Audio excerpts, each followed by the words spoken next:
우리가 예배를 드릴 때마다 기도해야 할 것 중에 하나가 뭐냐면, 하나님, 오늘도 들을 귀가 있는 은혜가 있기를 구합니다. 하나님의 말씀이 선포되어도 들을 귀가 없는 사람은 가슴에 와 닿지가 않습니다. 그 말씀이 나하고는 상관이 없다고 생각이 들고, 그 다음에 그 말씀을 들어도 감동이 없다는 거예요. 감동이 없다는 것은 도전받지 못한다는 것이고, 도전받지 못한다는 것은 생각할 수 있는 시간이 없다는 것입니다.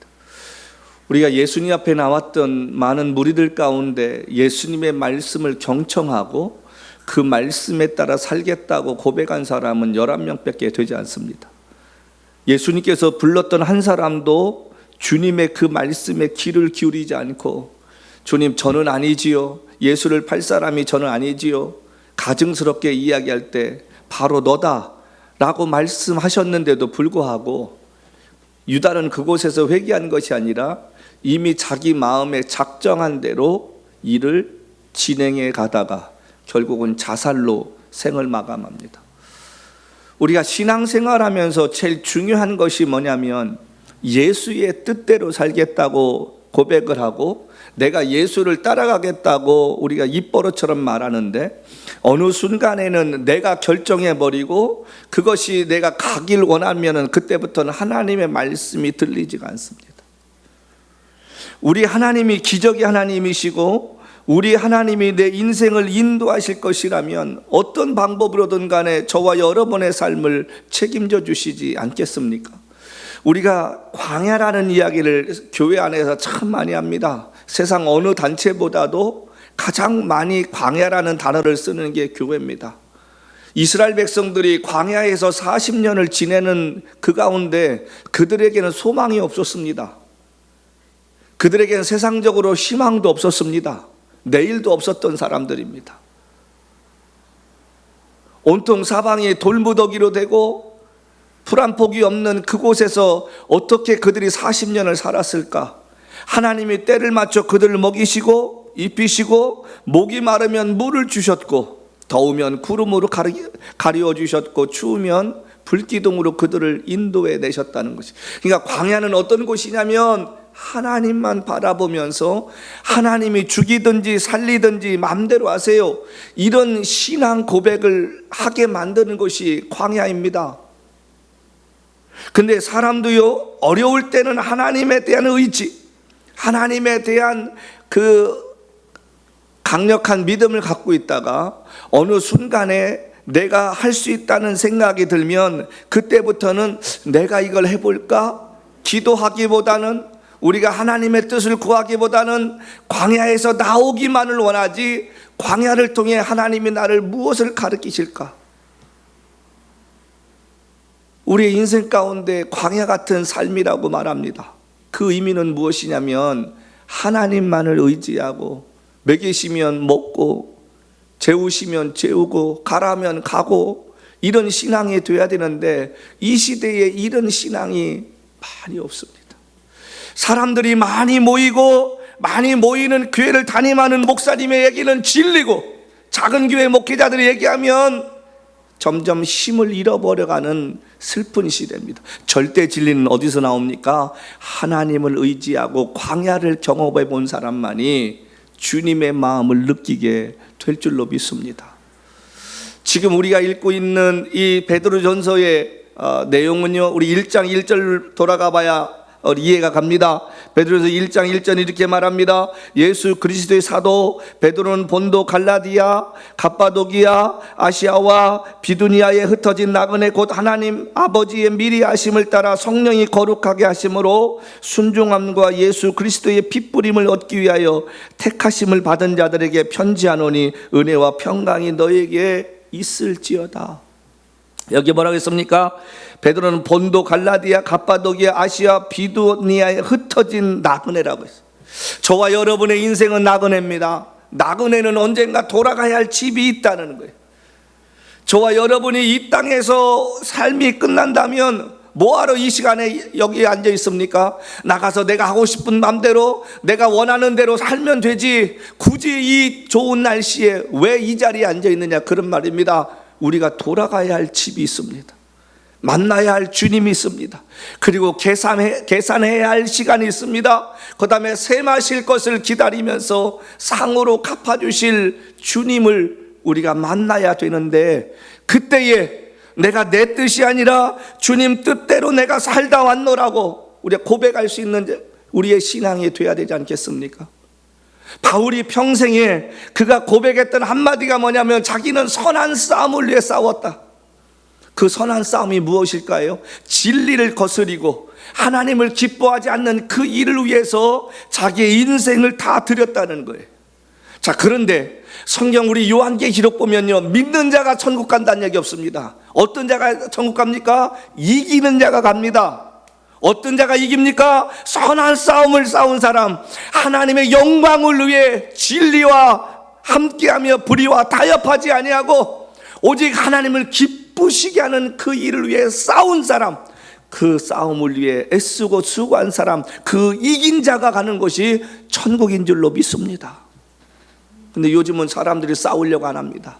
타협하려고 하고요, 그냥 현실에 수긍하려고 하고요, 좋은 게 좋은 거고요, 이 정도면 되지 않을까, 이 정도에서 끝나면 되지 않을까, 이 정도면 충분하지, 자기 생각인 거예요. 기독교인들에게 가장 가져야 할 일이 뭐냐면 타협하지 않는 정신입니다. 우리가 하나님이 원하시는 것이라면 내가 모든 것을 다 잃어버려도 그것을 가지려고 애를 쓰고, 아니시라면 작은 것이랄지라도 타협하지 않고 하나님을 이해시키거나 설득시키지 않고 순종하며 가야 되는데, 점점 그 믿음을 가진 사람들이 적어져 갑니다. 베드로는 64년부터 67년경에 이 편지를 썼는데, 지금의 터키 지역 북쪽에 거주하는 사람들을 위해 쓴 편지입니다. 흩어진 나그네들. 예루살렘에서 터키까지 거리가 한 1000km 정도 됩니다. 그러니까 예루살렘에서 핍박을 당하고 이들이 흩어져서 이제 예수를 믿기 위해서 이곳에 살고 있었는데, 그들을 격려하기 위해서 지금 이 편지를 베드로가 썼다는 것입니다. 근데 베드로는 본 편지를 쓰면서 우리가 읽은 본문의 내용을 통해 우리에게 명제를 하나 제시하고 있습니다. 그것은 뭐냐면, 예수 믿고 주님 뜻대로 살려고 사는 자들에게 반드시 믿음의 시험을 당한다. 믿음대로 살려고 애쓰는 자들에게는 시험을 당한다. 우리가 시험 그러면 사람들은 뭐 대단히 어려운 걸 생각합니다. 우리가 시험이라는 이 단어를 생각해 보면 거창한 게 아니라 작은 것이라도 잠시 믿음에서 떠나거나 아니면 믿음으로 걸어가는 그 트랙에서 벗어나게 만드는 것을 말합니다. 사단이 우리에게 어려움을 줄 때 뭐 대단히 큰 것 줍니까? 아닙니다. 작은 것에 우리를 속삭이게 만들고, 속삭임을 통해서 그럴까? 그럴 수도 있겠지? 여러분 기억하십시오. 그런 것과 그럴 수도 있겠지는 전혀 다릅니다. 우리가 성령을 이야기할 때 두 종류가 있는데, 전지자가 헤테로스 파라클레토스라는 말이 있고 알로스 파라클레토스라는 말이 있습니다. 알로스라는 말은 똑같은 것 중에 하나를 말합니다. 이 마이크와 똑같은 마이크가 있으면 그건 알로스. 헤테로스는 뭡니까? 다른 것 중에 하나. 마이크와 스피커는 전혀 다릅니다. 우리가 날마다 회개하는 것은 왜 회개를 합니까? 하나님 앞에서 작은 것이라도 하나님을 기쁘게 하지 않고 하나님의 뜻대로 사지 않았다면 그것이 죄이기 때문에 그렇습니다. 예수 믿으면 왜 힘들어요? 갈수록 시간이 점점 우리가 포기해야 할 것이 많습니다. 내가 예전에는 내 맘대로 생각 없이 그냥 내가 원하는 대로 했는데, 예수를 믿고 나니까 점점점 그 내가 선택의 폭이 좁아지고 하나님이 원하시는 대로 그 일을 해야 되는데, 그러려면 갈등이 되잖아요. 나는 이걸 하고 싶은데, 나는 이걸 갖고 싶은데, 나는 저걸 원하는데, 나는 간절히 바라고 소원하고 하는데 하나님이 그걸 원하지 않을 때, 여러분 그걸 놔야 할 때 그 심정이 오죽하겠느냐는 말이에요. 그런데 주님은 그렇게 하라는 것입니다. 여러분, 에덴 동산에서 사탄이 하와를 유혹할 때 어창한 이야기하는 게 아닙니다. 아주 간단한 얘기했습니다. 야, 하나님이 저 선악과를 먹지 말라고 했는데 저 선악과가 독이야 안 좋은 거야, 그렇게 하지 않았습니다. 너희 눈이 밝아져서 하나님과 같이 될 것 같아서 하나님 먹지 못하게 한 거예요. 그러니까 이 여인의 마음에 무슨 갑자기 욕심이 생긴 거예요? 야, 저걸 먹으면 우리가 하나님처럼 될 수 있겠구나. 그 작은 속삭임에 이 여인이 뭐라고 고백합니까? 우리가 저거 먹으면 죽을까 하노라. 하나님은 분명히 그러셨거든요. 저거 먹으면 죽어. 그런데 말이 바뀌었어요. 뭘로 바뀌었어요? 죽을까 하노라. 우리가 믿음 생활하면서 정말 조심해야 할 것이 이런 거 아닙니까? 하나님 앞에 우리의 인생을 맡겼다고 하면 세상 말로 죽이 되든 밥이 되든 나를 이끌어 가시고 나를 통해 하나님이 이루실 것이 있을 거야. 그런 믿음 가지고 살아야 되는데 우리가 그렇지 못하는 거예요. 제가 얼마 전에 어떤 목사님을 만났는데 그 목사님이 이런 얘기를 하는 거예요. 교회에서 목회자의 생활과 모든 것 다 책임져야 되지 않겠습니까? 그건 교인들의 의무 아닙니까? 성경에 어디 그런 게 있습니까? 여러분, 그게 맞는 말이에요. 맞는 말인 것 같아요. 그런데 우리가 목사 될 때 내가 평안하고 안전함을 보장받기 위해서 이 길로 왔습니까? 절대 그렇지 않습니다. 우리 선배 목사님들은 교회에서 성미 주면 그거 가지고 밥을 해가지고 먹고 살았습니다. 때로는 성미 주지 못하시면 굶었습니다. 교회에서 사례비 못 주시면 남에게 구워서라도 자식들 등록금 주셨지 교회에서 돈 안 준다고 싸운 적 없습니다. 근데 그분들이 못 배우고 가진 것 없어도 그분들의 몸에서 배어난 영성에서 오늘의 한국교회가 부흥되는 기초가 되었다는 거예요. 참된 영성은 어디서 나옵니까? 고난 속에서 나옵니다. 내 것을 포기한 것을 통해서 주님의 뜻이 발견되어지고 하나님의 일이 무엇인가가 발견되어지고 하나님 앞에 내가 가야 할 길이 무엇인가 보여지는 것입니다. 우리 선배들은 그렇게 살았습니다. 교회에서 사례비 주지 않으시더라도 죽으면 죽으리라는 신앙 가지고 목회하시면서, 여러분 우리 선배들이 자동차 타고 다니시며 누리시면서 사신 분들 많지 않습니다. 그런데 세월이 지나서 언제부턴가 우리 목사들의 입에서 나오는 말이 뭐냐면 평안하고 안전하고 노후가 보장돼야 되고 교회에서 생명보험 들어줘야 되고 건강보험 해줘야 되고 자동차 보험 해줘야 되고 모든 걸 다 해줘야 된다는 거예요. 그러면 교인들은요? 교인들이 목사 하나 먹여 살리려고 교회 나오는 거 아니지 않습니까? 정말로 우리가 하나님을 바라보고 의지한다면 그 하나님이 내게 채우시겠다는 그 생각, 그 믿음 없느냐는 사실.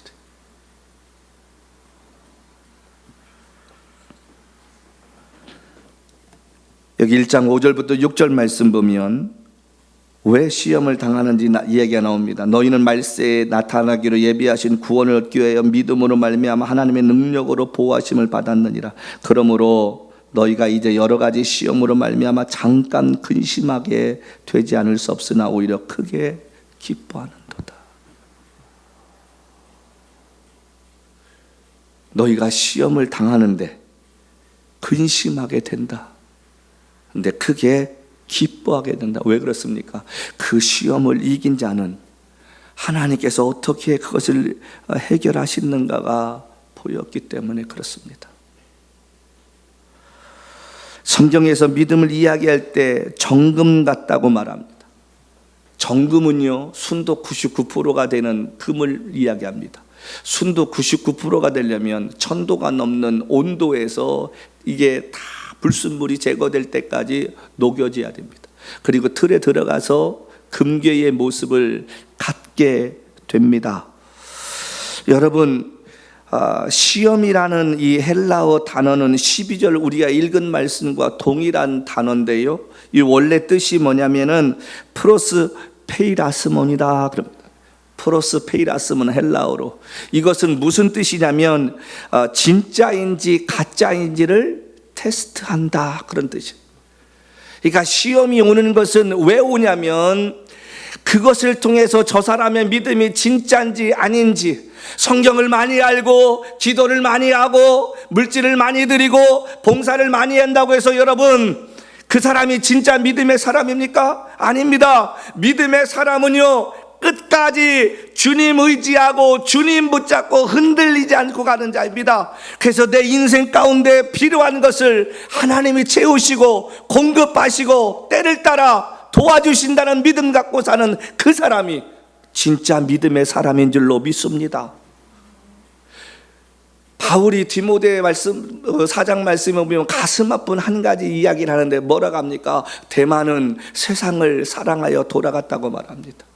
그 이야기를 쓸 때 바울의 심정이 어떻겠습니까? 한때는 동역자고 한때는 믿음의 그 은혜를 같이 나누는 사람이었는데 바울은 감옥에 갇혔습니다. 소망이 없어 보입니다. 그러니까 이 사람은 세상이 좋아서 돌아갔다고 말합니다. 저와 여러분이 믿음의 길을 걷기로 했다면 흔들리지 않는 믿음이 되어야 할 것이고, 믿음의 그 결승점까지 다다를 때까지 하나님의 인도하심과 하나님이 함께 하심을 통해서 내가 내 것을 가지고 가는 것이 아니라 주님이 원하고 바라는 것을 바라보며 그분이 원하시는 대로 사는 그 삶이 돼야 되는데, 중간에 많은 사람들이 포기한다는 거예요. 중간에 많은 사람들이 현실과 타협한다는 거예요. 이 정도쯤이면 됐겠지, 이 정도쯤이면 주님도 이해하시겠지, 이 정도쯤에서 뭐 하겠지. 우리가 하나님을 떠나서 하나님의 뜻대로 우리가 살지 못하면 행복할 것 같지요? 언젠가는 공허함이 찾아옵니다. 그래서 성경은 우리에게 믿음의 선한 싸움을 싸우라고 하는 것은, 저와 여러분의 때로는 믿음의 길을 벗어나거나 믿음의 방법에서 벗어날 때 그때마다 성령께서 우리를 가르쳐 주시고 인도하시는데 테스트를 해보는 거예요. 얘가 정말 나 잘 섬길까? 얘가 믿음 있다는데 진짜일까? 얘가 정말 나를 위해서 뭘 포기할까? 정말 이 길을 갈까? 어렵고 힘든데 얘가 순종하며 나갈까? 주님은 끊임없이 우리를 보시기에 이런 사건을 통해서 우리를 테스트 해보시는 거예요. 아브라함이 여러분 그 이삭을 드리기까지 때로는 그에게 수많은 어려움이 있었습니다. 근데 그 어려움을 겪어가면서 아브라함이 느낀 게 뭡니까? 하나님은 내 인생의 공급자시고 하나님은 내 인생을 책임져 주시는 분이시기에 이삭을 내가 드린다 할지라도 필요하면 또 다른 이삭을 주실 것이라는 믿음이 그에게 생기기 시작했다는 것입니다. 그래서 종들을 사흘길에 놔두고 아들과 함께 가면서 그 아들을 드려야겠다 할 때 그 마음이 오죽했겠습니까? 그럼에도 불구하고 아브라함은 하나님이 바치라는 그 말에 도달지 않았습니다. 그리고 칼을 들었기에 하나님께서 양을 준비하시고 그의 믿음을 보셨다는 사실입니다. 시험이라는 이 단어, 프로스페이라스몬이라는 이 단어는 진짜인지 가짜인지를 테스트하는데, 사탄은 우리의 가장 연약한 부분, 우리의 가장 필요한 부분을 가지고 우리를 테스트합니다. 그리고 넘어지게 만드는 거예요. 그래서 인생의 후회가 앞서는 법은 없다고 하지 않습니까? 진짜 신자는 어려움을 당할 때 기도하며 주님을 의지합니다. 겉으로 보면 모든 사람이 다 믿음이 있어 보입니다. 하지만 삶의 어려움과 자신이 가장 필요하다고 느꼈을 때 그 사람이 행동하는 거 보면 그 사람이 믿음의 사람인지 아닌지가 보이게 된다는 것입니다. 여러분은 진짜 신앙입니까? 가짜 신앙입니까? 진짜처럼 보입니다. 근데 가짜가 너무도 많은 시대입니다. 성도 여러분, 오늘 이 가짜 신자는 어려움 당하고 시험 당할 때에 사람 찾아다니고 원망하고 불평하고 믿음에서 떠나갑니다. 여기 12절 말씀이 이렇게 시작합니다. 뭐라고 시작하냐면 4장 12절 말씀 우리가 읽은 대로 이렇게 시작합니다. 사랑하는 자들아, 너희를 연단하려고 오는 불시험을 이상한 일 당하는 것 같이 이상히 여기지 말라. 여기 이상한 일, 이런 이 단어가요, 원래 크세니세스데라는 그런 헬라어인데 이 뜻이 원래 뭐냐면 사람을 마비시킬 정도의 충격, 생각하지도 않았는데 생기는 그 어려움. 갑자기 사람들이 그러시잖아요. 이게 웬 횡재야? 이게 갑자기 웬일이야? 내게도 이런 일이? 오우. 근데 때로는 그것이 우리의 믿음의 테스트가 된다는 것은 생각 안 하는 거예요. 때로는 시험 당할 때 우리가 놔버려야 되는데, 포기해야 되는데, 하나님께서 그 일을 하게 만드셔야 되는데, 우리가 붙잡다가 그 붙잡음 속에서 더 어려움 겪는 경우가 많이 있다는 것입니다. 사람들은요, 예수를 믿으면 모든 일이 잘 될 것이라고 기대감을 갖습니다. 기도하면 하나님이 기도한 대로 응답해 주실 것이라는 믿음을 가지고 예배드리고 헌금하고 봉사합니다. 그런데 제가 늘 말씀드리지 않습니까? 우리가 원하는 것이 이루어지는 게 많습니까? 아니면 안 되는 게 더 많습니까? 1년 동안 저와 여러분이 기도했는데 하나님이 응답하신 게 더 많습니까? 아니면 들어주지 않으신 게 더 많습니까? 그런데 어느 날 갑자기 내가 예상치도 않았는데 비스무리한 게 찾아오게 됩니다. 그런 사람들은 응답이라고 착각하게 됩니다. 그리고 기도하고 하나님 앞에 뜻을 물어서 그것을 이루어 가야 되는데 아닌 거예요. 아우, 여기 땅이 있는데 이거 사봐. 요즘 땅값이 올라간대. 너무 좋아. 재개발 지역인데 사고 났더니 폭망하는 사람이 한둘입니까? 하나님이 주시는 마음에는 평안함이 있습니다.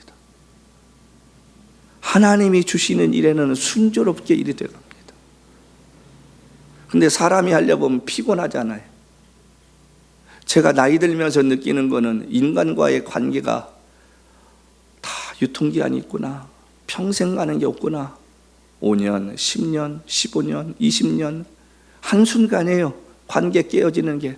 사탄이 틈타면요, 섭섭함 하나 때문에 그 좋았던 관계가 하루아침에 뭉개져 버립니다. 우리는 모든 일이 잘 될 거라고 형통할 것이라는 믿음 같습니다.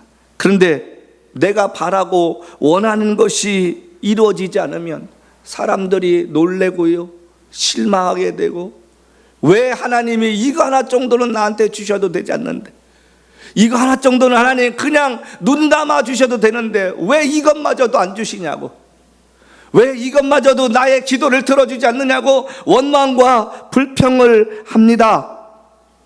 어떤 이에게는 그 테스트가 돈이 될 수 있습니다. 어떤 사람에게는 믿음의 테스트가 명예가 될 수 있습니다.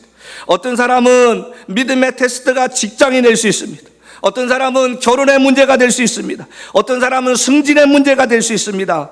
그런데 우리 마음 가운데 내가 주님을 어떻게 섬겼는데, 어떻게 나에게 이런 어려운 일을 일어나게 하실 수 있을까? 하나님이 나 사랑하긴 하실까? 나를 기억하긴 하실까?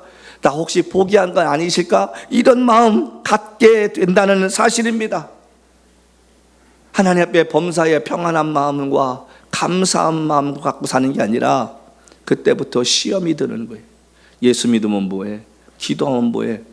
이거 하나 주시기가 뭐 어렵다고. 하나님께서 나에게 뭘 크게 달라는 것도 아닌데. 성도 여러분, 평안할 때, 건강할 때, 안정적일 때 누구든지 감사할 수 있습니다. 진짜 믿음은 어려운 일 당하고 정말 내가 하나님 앞에 보여야 할 믿음이 있을 때 감사하고 인정하고 받아들이는, 그것이 참된 믿음입니다. 시험 당할 때, 고난 당할 때 이 연단을 통해서 하나님이 나에게 말씀하시는 것이 무엇일까? 욥이 뭘 때려 죽을 죄를 졌습니까? 욥이 뭐 다른 사람보다 흉악한 죄를 졌나요? 근데 하나님이 그 욥에게 6가지의 고난을 주시면서 그를 연단시켰을 때 그의 입에서 나오는 마지막 고백이 무엇이었습니까? 내가 그동안 하나님에 대해 귀로만 들어왔는데 내가 눈으로 보았사옵나이다. 저와 여러분이 하나님을 귀로만 듣고 성경으로만 보는 것이 아닌 여러분의 삶의 체험을 통해 하나님이 누구신가를 깨닫는 은혜가 있기를 축복합니다. 하나님이 어떤 분이실까? 그래, 나는 이 길로 가고 싶은데 하나님이 이 길로 인도하셨으니 어떻게 하면 좋을까? 성도 여러분, 예수님께서 때로는 우리가 이 길로 가려고 하는데 우리를 이 길로 인도하실 때가 있습니다. 여러분, 그럴 때마다 원망과 불평보다는 이 일을 통해서 하나님이 나에게 무엇을 깨닫게 해주실 것인지 한 번쯤 고민해보고 그 뜻이 무엇인가를 찾을 수 있는 은혜가 있는 우리가 되었으면 좋겠습니다. 여기 지금 12절 말씀이 하는 말이, 사랑하는 자들아 너희를 연단하려고는 불시험을 이상한 일 당하는 것처럼 이상히 여기지 말라. 그러니까 시험이 누구든지 온다는 거예요. 그거를 이상하게 생각하지 말고 오히려 너희가 그리스도의 고난에 참여하는 것으로 즐거워하라. 고난을 겪어보지 않은 사람은 주님의 심정을 모른다는 거예요. 세상에 고난당하지 않아 본 사람은요, 어려운 자들의 심정을 이해할 수 없다는 말입니다. 여기 13절부터 14절 말씀 보면 우리에게 분명히 가르쳐 준 것이 있는데, 예수를 믿는 순간부터 생각하지 않았던 고난이 저와 여러분에게 찾아올 수 있다는 것입니다. 예수를 믿으면 믿을수록 내 삶이 불편해집니다. 아까 말씀드린 대로 내가 하고 싶은 일이 점점점 작아져 갑니다. 그리고 주님 뜻이 무엇이냐고 우리가 묻게 됩니다. 예수를 의식하게 되고요, 죽음 뒤에 있을 심판이 두려워지기 시작합니다. 그리고 매 순간 내가 말하고 결정하고 행동하는 그것이 하나님 앞에 기록되어진다는 것을 의식하게 된다는 것입니다. 믿음 없는 사람은 그 생각 안 합니다. 그냥 내가 원하는 대로 하면 되지, 기도가 뭐가 필요해요? 그리고 어려움 당하면 찾아와서 그냥 금식하며 금식이라네, 새벽마다 와서 기도하든지 하면 되지, 이런 생각하고 일부터 저질르지. 그런데 주님의 일은 우리가 무엇을 하고 무엇이 되는가가 아니라 어떻게 행동하는가, 그거를 보신다 하는 이야기입니다. 여러분, 참된 믿음은요, 우리가 주님을 이해시키는 것이 아니라 그분 앞에 순종하는 것입니다. 그 순종이란 말이 쉽습니까? 그 순종한다는 말이 그렇게 쉽게 나올 단어입니까? 절대 그렇지 않습니다. 그런데 예수께서도 순종하셨어요. 하나님 앞에 십자가에서 죽는 것이 너무 고통스럽기에 그것을 피해가게 해달라고 하나님 앞에 떼쓰는 모습 겟세마네에서 보이지 않습니까? 근데 그분의 마지막 기도가 무엇입니까? 아버지의 뜻대로 하소서. 그는 누구하고 상의하지 않았습니다. 베드로야, 내가 십자가에 달려 죽어야겠는데 내가 어떻게 하면 좋을까? 빌립아, 너는 어떻게 생각하니? 안드레야, 네 생각은 어때? 묻지 않았습니다. 땀방울이 핏방울이 되는 것처럼 여러분, 그 고통 가운데 하나님과 씨름했던 그 예수님의 기도의 끝이 무엇입니까? 하나님, 나는 이렇게 원하는데 아버지의 뜻대로 행하소서. 믿음이 깊어진다는 말은 하나님을 두려워한다는 말입니다. 나를 구원해 주신 은혜를 잊지 않고 그분이 원하시는 삶이 무엇인가를 나는 그 길을 가고 싶지 않은데, 나는 그 일을 하기 싫은데, 하나님, 나는 이것을 하고 싶고 여기서 이렇게 살고 싶은데요. 그렇게 갈등하다가 결국은 주님 앞에 우리가 고백해야 할 게 뭡니까? 주님 뜻대로 하소서. 다른 사람은 타협하고 다른 사람은 가던 길에서 멈췄을 수 있지만 저와 여러분의 삶은 그렇게 하지 않았으면 좋겠습니다. 여기 13절과 14절에 고난에 참여하는 것으로 즐거워하라, 지옥당하면 복 있는 자라고 말합니다. 예수 때문에 우리가 한평생 그렇게 살 수 있다면, 또 그런 일에 우리를 불러줄 수 있다면 그것이 얼마나 감사한 일인가. 지난 2000년의 기독교 역사를 바라보면 자신의 목숨을 구하고자 많은 사람들이 믿음에서 떠났음을 보게 됩니다. 일제시대에요, 신사참배라고 하는 말이 있었습니다. 일본 천황을 향해서 절하면 살려주겠다고 했을 때 그 일에 앞장선 게 누구냐면 부끄럽지만 우리 교회 목사들이었습니다. 우리가 고난을 당하자, 십자가를 지자, 예수를 위해 죽자, 그렇게 설교했던 목사들이 자신과 자신의 가족들의 목숨이 달렸을 때는 거침없이 그 일에 동참하면서 오히려 격려했던 사실을 우리가 보게 됩니다. 믿음의 테스트에서 실패한 자들 아닙니까? 오히려 그 일을 반대하며 살았던 주기철 목사를 비웃었습니다. 융통성 없는 사람, 한 번만 고개 숙이면 될 걸 뭘 그렇게 사람이 꼿꼿하게 살아. 비난의 소리를 그에게 보냈습니다. 그러나 그분은 일사각오란 말처럼 자기를 위해 십자가에 달려 죽으신 그 예수를 배반할 수 없다는 그 고백으로요, 젊음의 나이를 아낌없이 드릴 수 있는 삶을 살았습니다. 주 목사님의 아들의 이야기를 들어보면 아버지가 죽기 전에요, 매달려서 몽둥이로 일본 순사가 아버지를 치면 이렇게 갔다가 저쪽에서 또 몽둥이 치면 그 몸에서 왔다 갔다 시계주처럼 입과 코에다가는 고춧가루에 물을 타가지고 부어버리고요, 그 어린 나이를 다 본 거예요. 분명히 기억하십시다. 훗날 주님 만나는 날 우리가 결산해야 할 날이 있고 들어야 할 말이 있습니다. 이 시대에 많은 사람들이 예수 믿는다고 하지만 믿음에서 떠나가게 되는 이유가 무엇입니까? 아주 작은 그 시험을 이기지 못해서 그랬습니다. 사단은 언제든지 우리들을 시험하려고 달려듭니다. 우리의 가장 연약한 부분, 가장 나약한 부분을 치고 오면서 우리를 시험에 들게 만듭니다. 성도 여러분, 그때마다 우리가 생각해야 할 것은 이 시험에서 내가 주님이 기뻐하시는 것이 무엇일까, 주님이 원하시는 것이 무엇일까를 고민하면서 하나님, 주님 뜻대로 내가 결정할 수 있고 이 일을 주께서 이끌어 가시는 것을 바라볼 수 있는 믿음 달라고 기도하는 우리가 되었으면 좋겠습니다. 세상 사람들이 다 저렇게 산다고 나도 그렇게 사는 것이 아니라 오직 주의 말씀 붙잡고 하나님이 기뻐하시는 것이 무엇인가를 생각하며 나갈 수 있는 우리가 되었으면 좋겠습니다.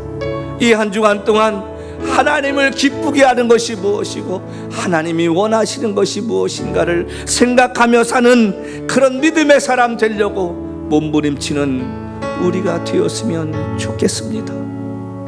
오늘 그런 자만이 주 앞에 버림받지 않고 주 앞에 칭찬받는 믿음의 사람들이 될 줄로 믿습니다. 저와 여러분의 한 주간의 삶, 오늘 여기 15절 말씀입니다. 너희 중에 누구든지 살인이나 도둑질이나 악행이나 남의 일을 간섭하는 자로 고난받지 말려니 만일 그리스도를 고난받으면 부끄러워하지 말고 도리어 그 이름으로 하나님께 영광을 돌리라. 저와 여러분이 어떤 테스트를 받는 것이 있습니까? 그러면 그것을 통해 하나님께 영광이 될 수 있는 은혜가 있기를 기도하십시다.